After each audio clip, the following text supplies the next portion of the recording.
In today's video, we're doing some upgrades. After our first test run, I realized that this thing needs a rear locker at least, maybe a front locker later to come.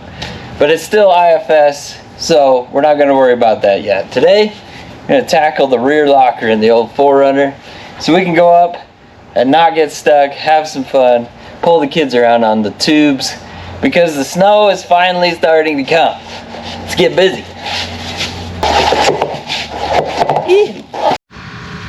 Drain some oil out of the rear end, undo some drive lines, pull some axles, and then we can upgrade this thing. Yummy. Tasty. Yeah.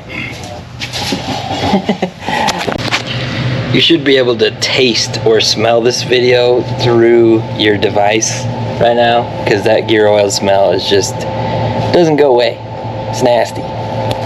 Somebody in the comments let me know if this is true or not, but I've heard that back in the day, before you could be a Toyota engineer, Toyota would make you be a technician first, so you had to work on it before you could go design it. And that's why these older Toyotas are so easy to work on, because the guys that designed it learned how to work on them first.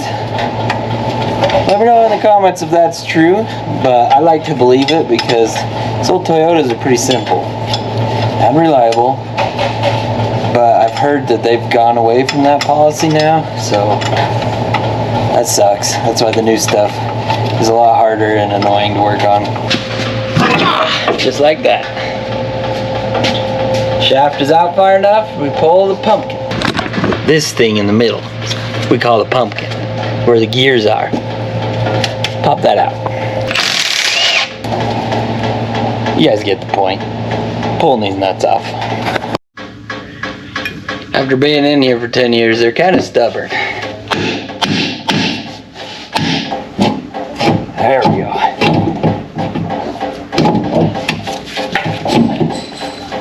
These things are so cute and little. Now this is what we're going to be working on next. Just had to get it out of this home. Looks pretty good in there, actually. Now, if you don't know, today's goal is to install a locker into this. If you don't know what a locker is, it takes both axle shafts and makes them move together rather than going around a turn in stock form.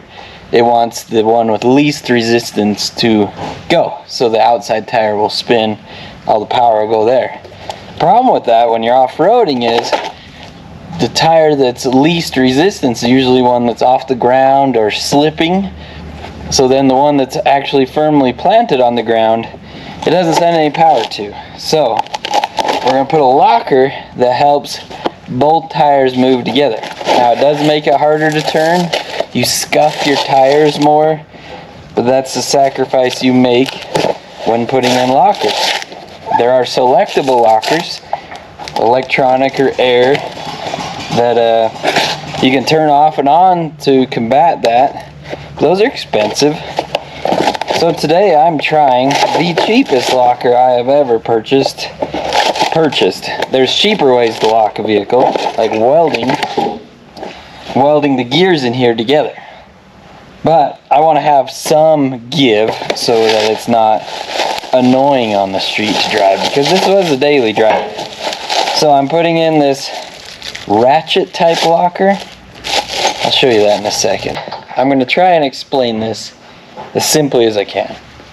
These are called spider gears right in the center, and they spin and they do the go to the path of least resistance per axle shaft on each side. So you can either weld those together and then it's just solid locked. You can put a solid splined tube in there they call a spool. Locks both sides all the time. 100% guaranteed going to work. But kind of a pain to drive on the street. So this style that I bought, this thing's like $100 on Amazon, which is crazy. It's called a ratchet style locker because it has little cogs and teeth that pop free and lock, because they have spring-loaded tension on them, but they give under a little bit, but they also lock up most of the time. Now these are noisy on the street, but they are a limited slip, so they lock and ratchet. They do wear on these edges, and eventually they'll just strip free. So they're not the best locker out there, but they're a good bang for the buck. I have never used one personally till now, because I usually just like dependable lockers that are just locked, or a limited clutch type. But these are cheap, and I'm going to try them out. We'll see. If it breaks, I will try again. But this is a ratchet style locker. Cogs and pieces, they just replace these spider gears in the center, and then you put it all back together. So I'm going to do that. To get these gears out of this little cage here, I got to hit it and get a roll pin out of this hole. Where's my hammer?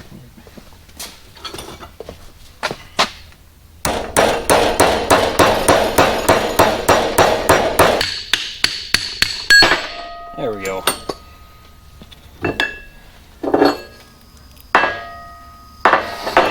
Now you can really see the spider gears in there a lot easier. Now I can get the big pin out, hopefully. Oh yeah, it's walking right out.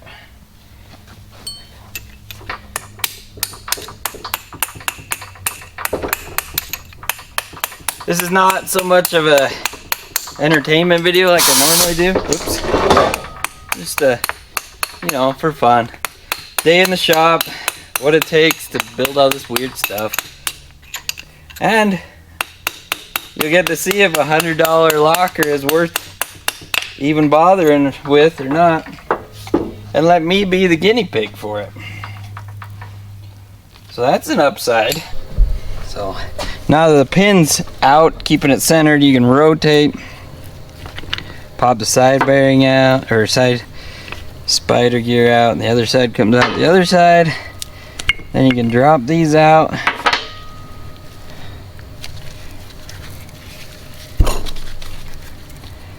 Come on, big boy. Sometimes they like the suction cup to the oil. There it is. Big boy. Now we're going to replace the guts with these pieces. And to get this pin to line up, you got to pull that pin and hope that, you know, everything doesn't get screwed. So bombs away. Donk.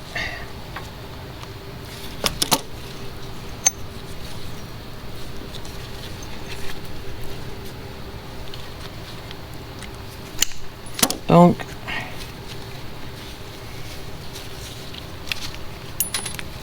Donk. Donk. Donk. Oh, that feels nice. Okay.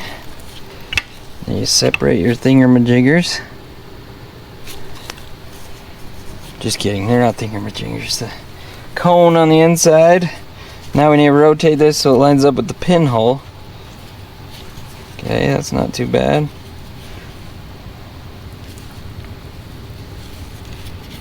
We're lined up. Make sure that cone stays. Put it on its side. See if I can slip the pin in. Now this is the side without a roll pin hole, so that goes like roll pin to that side.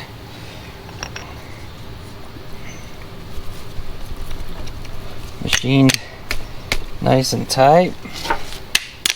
Holy smokes, that was nice. I'll take that all day. Now we have our pin in the middle. Just need to roll pin this. And then we have a Lockrite locker knockoff. I can't say Lockrite. We have a lunchbox locker, they call them, or ratchet locker, and the springs just and move and bang and pop while you drive it, and it sounds terrible, but it's just doing its job. Now all I have to do is put the ring gear back on, torque those down, and put the whole carrier back in. But it's not too hard. There was nothing wrong with the bearings or the pinion or the seals, so we're just gonna put the rest of the carrier back together the way we found it. Everything I have organized side to side, so I know which went where. You drop this in with the bearing on furthest away from the pinion that you can get, and still grip some threads for the spanner nuts. Drop a nut in first. Make sure it threads in nice, don't cross thread it. Start your cap on. You gotta line up the threads on that as well. Make sure everything just kind of falls into place. If you force it, you're gonna mess it up. We are gonna set it up with 8 to 15 thousandths of backlash using a dial indicator. I'm not going to show you that because I've done this enough times, and this is my own personal vehicle. I know how that backlash feels, but for those that want to do it perfectly, get a dial indicator. They're cheap. Get a magnetic one. You set it here, put it on a tooth, and then this much movement, you hold your pinion still. That is backlash. You can hear it. This one's way loose right now because we haven't even tensioned our carrier bearings yet. Now you just get these started, because once you clamp them down, these nuts won't move. Now you get a spanner wrench tool. Please use the tool. I used to not back in the day, I didn't have one, but these spanner wrench tools are cheap. Now we need to tighten these nuts and get preload.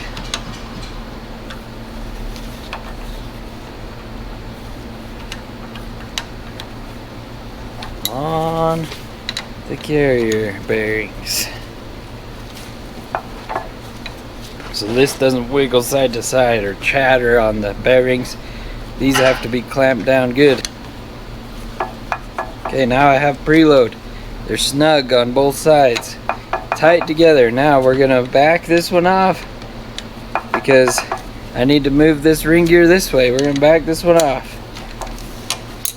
We're gonna go full turn because this is very loose. Now we need to tighten this one a full turn to get our preload back and walk that ring gear over to the pinion that's over here that you can't see down in the hole. Still a lot of slop there, so we're gonna go another half a turn. These threads are just spinning nice and free, just the way you want them to.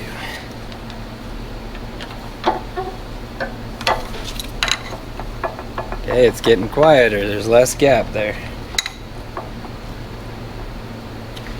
Still too much gap, so we're gonna go probably a quarter turn.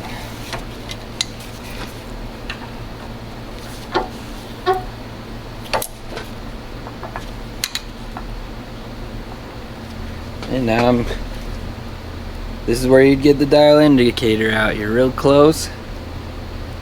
Okay.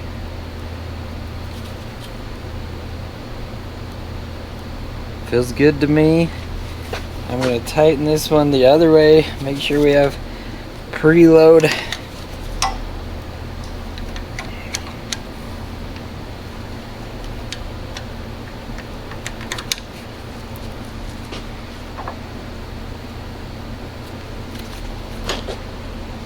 Now I'm going to snug these up.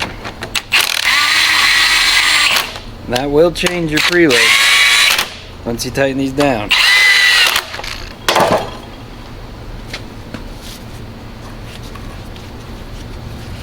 Now the ring gear might have a higher by a few thousand spots. So like that, right there. I'm too tight.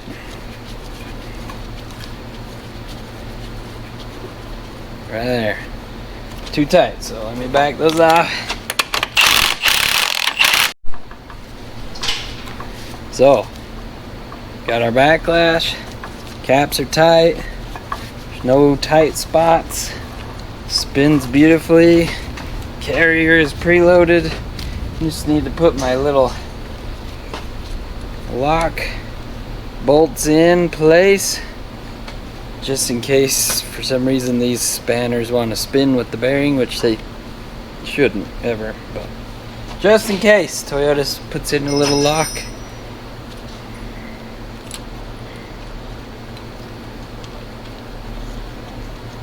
We're good to go. Put it back at the 4Runner and go test it out. Very tight fit. That's all there is to it on Toyotas. So if you're afraid to do this at home, I mean, if you have decent skills with mechanics, go for it. Let me be the guinea pig though on whether this $100 locker lasts. We'll see how it goes. Thanks for watching.